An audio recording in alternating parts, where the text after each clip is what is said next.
Hello and welcome back.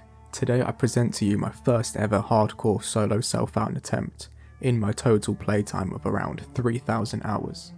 Hardcore is something I have always wanted to try but never thought I had the knowledge or skill to attempt. Not only that, but the idea of losing your entire character during endgame after dedicating tens or even hundreds of hours just seemed daunting. However, with the current state of the game being in this weird in-between of waiting for a new league in both Path of Exile 1 and 2, I thought I really have nothing to lose and decided I would give it a proper go in Legacy of Phrecia. In the end, it turned out to be a great decision that really excelled my knowledge and skill within the game, and something I recommend everyone tries at least once. The gameplay that you are currently seeing in the background is my current hardcore SSF character, which is my third attempt, a power Siphon Scavenger. Right now at level 88 and going strong, with around 22 hours of playtime and just about hitting red maps. I'm very proud of this character, although there's still plenty of room to improve. But before I get into the details of that, I want to share with you my first and second attempt of hardcore SSF. It all began with a humble Bama Antiquarian, and if you're not familiar, that is a blink arrow mirror arrow build on the Antiquarian Ascendancy that starts as a Marauder. Bama is a build that I've always wanted to try, as the gameplay is quite unique and always looked fun, and the Antiquarian is a new ascendancy that was added in Legacy of Phrecia that heavily leans into the ward mechanic, which turns out to be very strong in its current state, so naturally it was a good option for me. Starting out as a Marauder is already difficult, as it's probably got the slowest start of all classes. Nevertheless, the beginning was fairly simple. I was a big man with a big hammer, and all I had to do was smash it into the floor without dying until I could get to the first lab and farm out a transfigured blink arrow gem. That's exactly what I did, and after farming lab for like 2 to 3 hours, I finally got that transfigured gem and could start playing the build. In retrospect, it probably isn't the best idea to do that, and would be more efficient to carry on playing a slammer until maybe even after the campaign, but it is what it is. I continued following a Bama build and developing my character, and within around 10 hours of creating the character, I had finished the campaign on hardcore SSF for the first time ever. I felt great, and I was ready to take on whatever the endgame had to offer for me, and what it had to offer became very clear to me within the first 10 or so white maps. It was death. Yep, I had died at level 70 in white maps without being able to fully absorb the experience of my character. But I suppose that is part of the hardcore experience. Anyway, the reason behind my death was very clear, and it was fully my fault. Firstly, ward has one big weakness, and that is receiving multiple small hits within a very short amount of time, depending on what the ward restoration time is.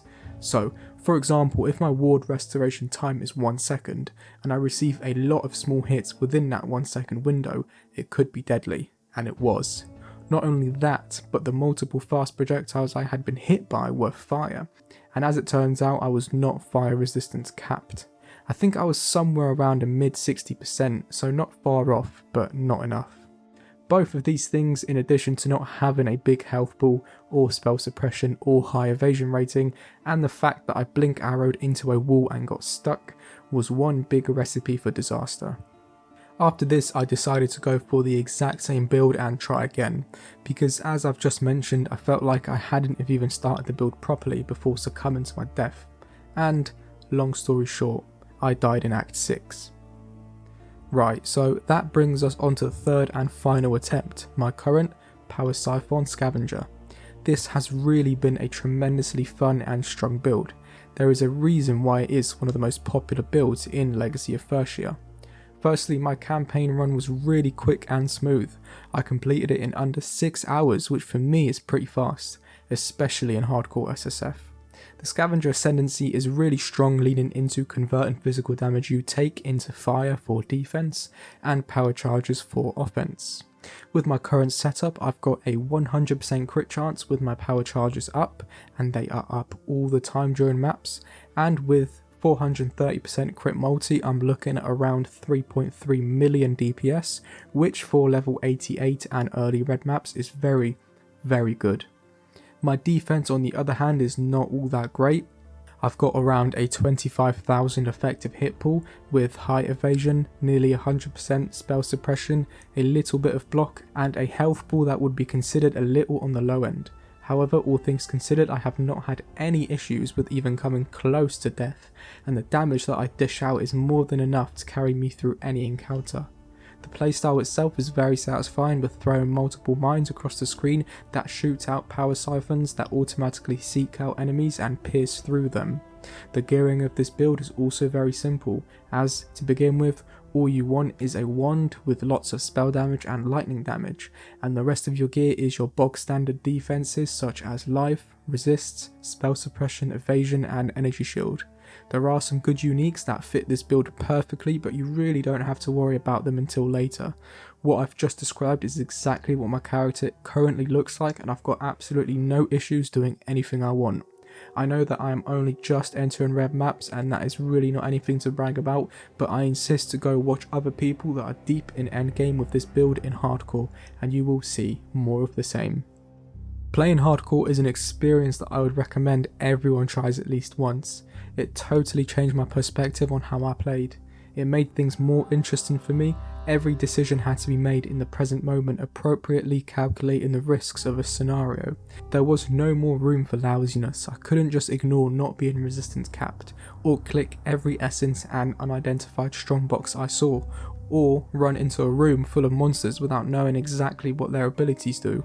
All these things and much more that I always had done playing softcore, because there are no real repercussions apart from losing a bit of experience. And while this might not seem like an issue to begin with, after all, playing casually is something a lot of people do while having a bit of time for themselves. But for me, it turned into a bad habit of playing a bit like a bot, not actually learning anything or getting any better. And quite often after finishing a session of playing Path of Exile like that, I didn't feel excited to do that again, since I wasn't making any real-time decisions that truly meant something.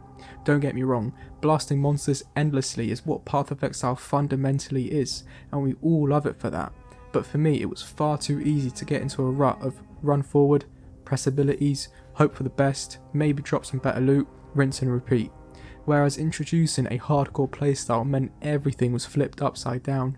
You can't just run forward and hope for the best, or you won't get very far.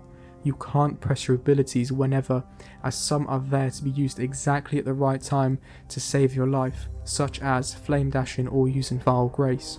You are always considering what sort of loot would give you the most amount of life longevity at any given time, such as prioritising finding a shield with T1 spell suppression to be fully spell suppressed, and so on. The point is, it's not actually about playing hardcore or softcore, it's about presently making decisions within the game that truly make it an adventure worth spending time in, and consistently learning what is objectively the right thing to do, and therefore improving at the game. And it just so happens that for me, I had to play hardcore to realise this, and I probably won't strictly be playing hardcore in the future, but gaining this knowledge has been crucial, and the experience that I have gone through has been fun, and one that I won't forget. Thank you for watching this video, I really appreciate it. I hope you're all excited for the new Path of Exile 2 announcements just as much as I am. I'm going to get back into that game as the new league drops in less than a week, and with all that being said, as always, stay exiled.